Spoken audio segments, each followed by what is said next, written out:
kasama siyang charger and battery, 20 volts, battery indicator. Mayroon din siyang para pang charge tayo dito sa sasakyan charger. Ilalagay na dito ang maliit na to, and then salpak. Tapos meron siyang PSI. Ayan yung mga options niya. PSI lang tayo. Ito pwede itong iset kung hanggang 35 lang, automatic siya mag-off. And then meron din siyang ilaw. Meron din dito na pang pin, typical na pangkarga ng hangin nozzle. Meron siyang charger. Testingin natin yun. Ito pala, kapag kasalpak mo ng battery, mag-on din siya automatic. So pwede mo nang pinutin, malakas siya. Tapos kung gusto natin malaman kung ilang PSI itong karga natin sa gulong na to, sasalpak lang natin.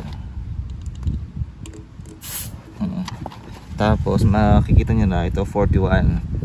Dito kasi sa rear tire nagko 43 ako dito, kasi nga itong Arrivo, ang pansin ko dito maganda siya, pero mas maganda siya pag matigas. Pag naman malambot to, matigas pa rin siya, pero bumababa lang siya.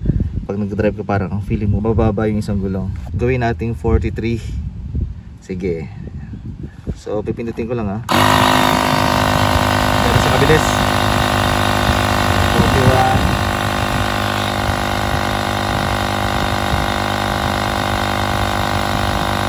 41.5, 42, 43,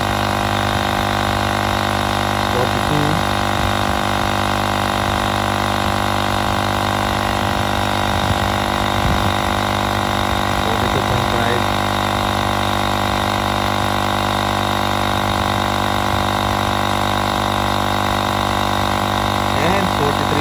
Napakabilis lang. Oh, yun na. Solid to. Kaya ako to recommended kasi meron na akong nabili dati yung tigo 500, 600 pesos na di saksak pa sa sa cigarette outlet ng sasakyan.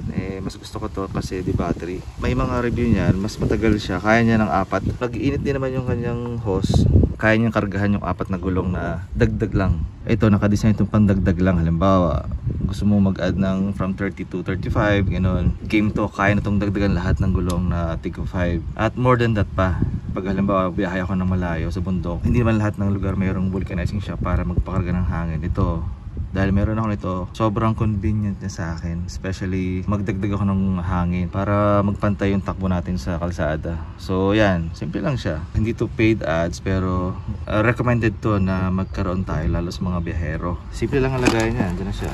Dagdag confidence to sa akin, lalo na sa 3rd Philippine Loop natin sa darating na May. Ang lakas ng hangin dito sa lugar natin. Continuous pa rin yung ating pag-upgrade ng mga SUV pickup maliban sa Ford brand. Yan.